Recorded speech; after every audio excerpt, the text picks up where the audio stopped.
Today I'm going to try to do a fairly thorough review as quickly as I can of the Reformation Study Bible, New King James Version, with R.C. Sproul as the general editor. This is a Ligonier Press book. It is in Burgundy genuine leather. Instead of coming in a box, it comes in this nice slipcase that you see here. It has relatively flexible leather for a book with a paste-down liner like this. It has 3 ribbon markers. They're brown in the Burgundy. They're 1/4 of an inch wide. It has brown headbands. Gilt, but not art gilt edges. Smythe sewn binding. There's very little show through in the print. We'll talk about issues having to do with the print later. One thing I do want to show you is that the pages are somewhat glossy. There's a sheen here. The book would have been better served to have had a diffuse rather than a speculative paper in it. It is a big book. Like most study Bibles that are in competition with the English Standard Version study Bible, it is huge. It's 9.5 inches tall, 6 7/8 inches wide, and 2 5/16 inches thick. The sheet thickness, the pages themselves are fairly thick. Each one of them is 39.4 micrometers thick. My estimate of the paperweight is 36 GSM. The ESV Study Bible sheet thickness is only 32.7 micrometers.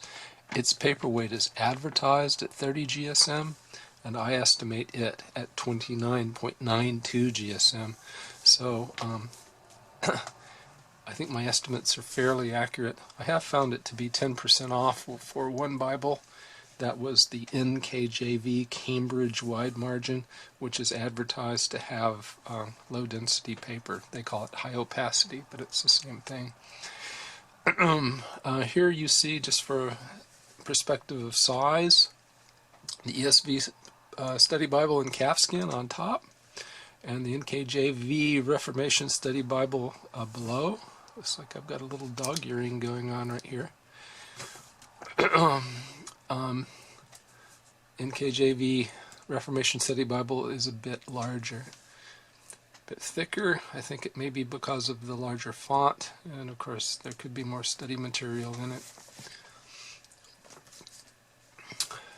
There are no print non-uniformity issues in this book that I have been able to find. It's very good that way. So we'll do a quick tour of it. Again, I want to be thorough, but I want to be quick as well. Reformation Study Bible, general editor is R.C. Sproul. Table of contents, Old Testament, the New Testament, and then we have at the back, I'll show you these briefly, topical articles on various topics. Then a section of creeds, confessions, and catechisms, and finally resources. There are theological notes throughout the book. If you wanted to read about, for instance, the atonement, you would go here to page 2077. There's an introduction. Oh, it does have in-text maps and illustrations. I'll show you one of those in detail. I believe these are from Holman Atlas, it does say somewhere. Contributors include J.I. Packer, who wrote Knowing God. One of the theological contributors is Michael Horton, who's the host of the White Horse Inn radio show that I typically listen to. You have the typical preface to the New King James Version. Let me just rapidly make an editorial comment here. They tell you about their marks and the margins, textual notes that reference NU for the Nestle Allen UBS 4th edition, 27th edition, Nestle Allen UBS 4th edition. Both of those have been updated now. Now there's a 28th Nestle Allen, and a 5th edition UBS. An M is for the majority text, so they'll tell you where the majority text differs from the New King James Version's Textus Receptus. I really wish the New King James Version had gone with one of the majority texts, either the Hodges or the Pierpoint versions. Okay, then you have introduction. Here's an introduction to the Pentateuch, and then each book has its own introduction. So here we have the introduction to Genesis. Then you're in Genesis, and we'll talk about in the next scene of this film, we'll talk about the page layout in more detail. So here we'll just flip to the end and show you some of those things that are at the back of the book. Some of these articles. There's one about the Bible and church history, one about apologetics, canonicity, inerrancy of Scripture, preaching in the Reformation time frame, the Reformation itself, worship. Alright, so after that, after those topical articles, which are almost 50 pages, or roughly 50 pages, you come to creeds, catechisms, confessions, Apostles' Creed, the Nicene Creed, which really should be called the Nicene Constantinopolitan Creed, since most of this last paragraph was added at the Council of Constantinople in 381. The Nicaea was Council of Nicaea was the Nicene Creed proper began at the Council of Nicaea in 325. Chalcedonian definition of faith from the Council of Chalcedon in 451. Heidelberg Catechism. You come farther and you get the Belgic Confession, and after that the Canons of Dort, which gave us the acronym TULIP. Finally, well, not finally, but you have the Westminster Confession of Faith. This is normally associated with Presbyterianism because these are the people that use it most often these days. But the Westminster Confession of Faith was actually commissioned by Parliament at the time of the English Civil War, when Parliament was defending itself against the aggression of Charles Stuart, that man of blood. And called the Westminster Assembly together to actually fatten out the English 39 articles. One thing that Parliament requested that the Assembly do is to put proof texts for each of these paragraphs, and they did that. But this particular study Bible does not do that, does not print the proof texts, does not list those here. There is a study Bible, a Reformation Heritage Study Bible does that. Does give you the proof text. Larger catechism, smaller catechism, London Baptist Confession, fairly large concordance. I think it's the standard one that you find in the New King James Version. And then you have the color maps. Some of them more colorful, some of them less colorful. They all seem quite nice to me. And you do not have the map in the gutter issue. There's always white space in the middle. You come to the end. So, I don't think there's anything else I want to say before we switch scenes. We're here at a typical page in the book. The page dimensions are 232 top to bottom, 168 wide. The margins at the top above the line here, 13.5. On the bottom, which is a little difficult for you to see, it's about 8 millimeters. The inner margin is 27, but of course it's less as you move deeper into the book. This is the distance here to the line. But as you move farther into the book, the opposite pages take up more and more of the gutter, and it's harder and harder to get in there to use the margin. The outer margin is 12.5 millimeters. 12.5 millimeters is about half an inch. The font is advertised in this book, so I can tell you what they say it is. It's 11 point here in the text, and then down here in the notes they say 9.5. So I do my test. I compare this to Georgia, and it's about a 9.5 point Georgia equivalent. So they say 11, but it's actually about 9.5 in Georgia. Down here in the notes, they say 9.5. It's roughly a 7 point in Georgia.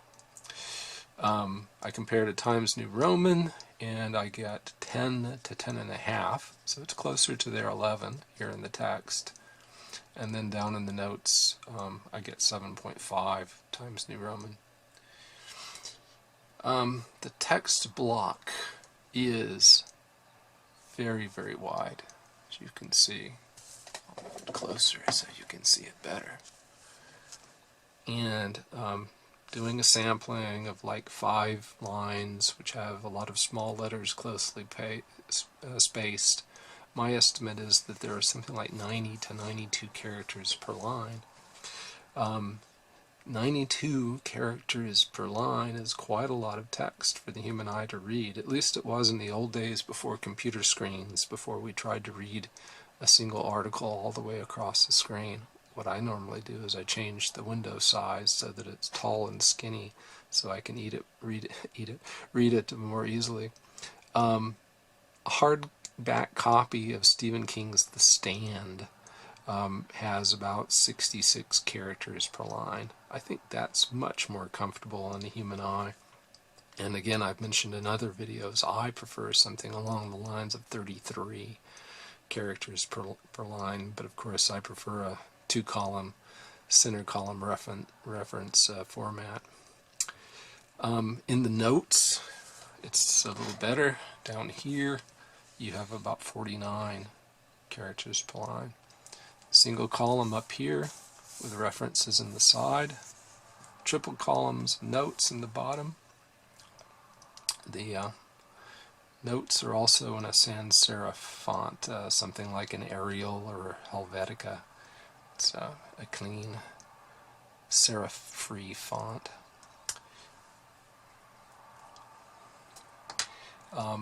You'll notice here that the references, just like in the Lutheran Study Bible, the ESV Study Bible, well, not so much the Lutheran Study Bible, the ESV Study Bible, they all justify them to the top of the page rather than spread them out against the verses to which they refer.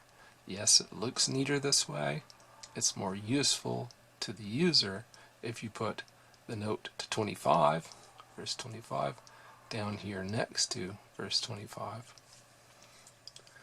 I have here the New King James Version Burgundy that I'm doing the review on, and with comparison, the last version of the Reformation Study Bible, this one was the 2-column version in the edition in the English Standard Version. So you can see how much thicker the book has gotten going to its single column format and adding all the additional material, which I don't think is much in the notes. There are some new notes and some new note material, but I believe most of the added thickness is in the additional material at the back and going to the single column format. Also, the book introductions are considerably fatter. So the older one had a single ribbon marker, and the older one had 2-column format, which I much prefer. It was only available in the English Standard Version, and again the version prior to this, the edition prior to this was the New Geneva Study Bible, which I remember seeing in the bookstores in the early 90s, and not much liking, because I didn't really like the typeface in it. There seemed to be quite a lot of bleed through. There's another Bible that was published that's very similar to both of these, and it's called The Spirit of the Reformation Study Bible. It's in the New International Version, which is one of the big drawbacks to it. I don't believe it's published anymore. it, like the most recent in the original Reformation Study Bible, like both of those, it's in a single column format. I wish they had stayed away from. Let's see, glued binding. Very flexible leather though, very nice. Top grain leather. Don't understand the history. I've never tried to dig into it, but the material in here, in the Spirit of the Reformation Study Bible, is very, very similar to the material in the Reformation Study Bible. Now here, I'm trying to show you side by side the Reformation Study Bible, New King James Version, and the English Standard Version Study Bible. So here, Noah's descendants, Noah and his sons, were at the same verse in Genesis 9:18. See how much darker the English Standard Version font is, even though I don't think this is a black font at all. But the characters are whiter, and the ink I believe that they're using is a little darker. This, to my eye, is a much nicer font than this. This is larger, but it's skinny and gray. Now, I don't have an enormous problem with reading this. I don't like the fact that it's light because it's low contrast, but there isn't very much show through. Perhaps because the paper is relatively thick. You can see the other side, but it's not a great problem.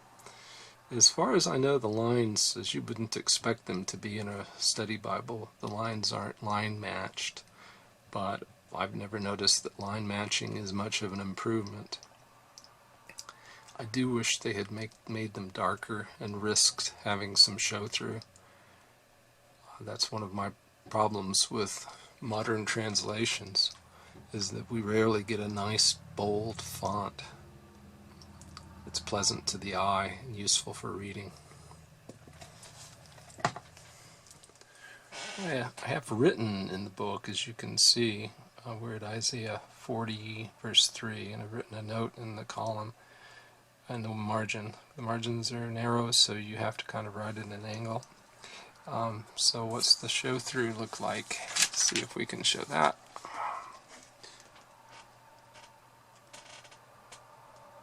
So there's no actual ink bleed through to the other side. You wouldn't want to write on this side opposite that, but the ink did not come through, so I would call that a successful test. I've also highlighted in this book using a dry highlighter. I don't know if they manufacture these anymore. This is a Stabilo Boss Yellow dry highlighter that I bought maybe 30 years ago. And if we look at the opposite page,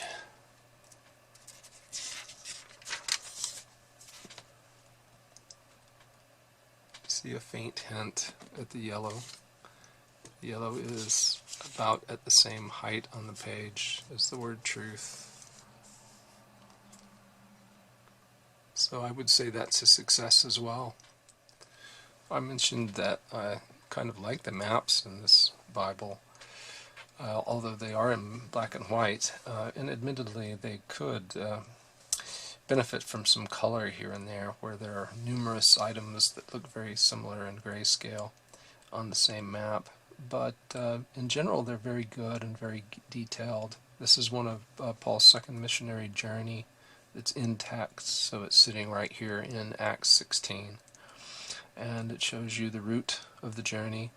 One of the things I especially like about this map is it shows you topographic details, like where mountain ranges are, where rivers are. Those are very important, I think, to a proper understanding of history.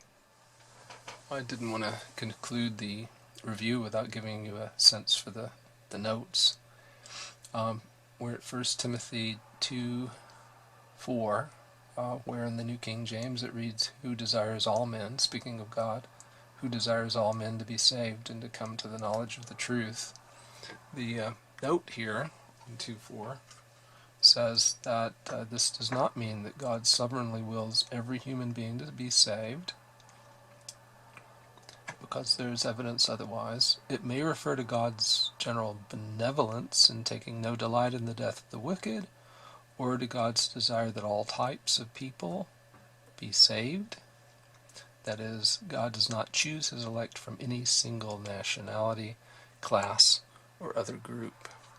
So do with that what you will, but that's the kind of note, the kind of theological note that you'll find in the book. I must say that I find by and large that the notes do not do what study Bibles often do. I remember that the old NIV study Bible, which I first came across in the mid to late 1980s, would often in a note refer you to another note, which is very frustrating. They don't do that so much here.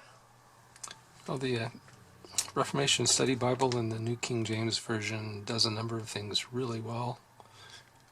One of them is it avoids red letters really well, and I'm very happy about that. Good things about it also include the thickness of the paper. I wish that the font were darker ink, perhaps a little bolder. They put the book title and the outer edge with the verse numbers, so you can find your way easily by flipping from chapter, book to book rapidly. Well, there you have it. A review of the Reformation Study Bible in the New King James Version by Ligonier Ministries.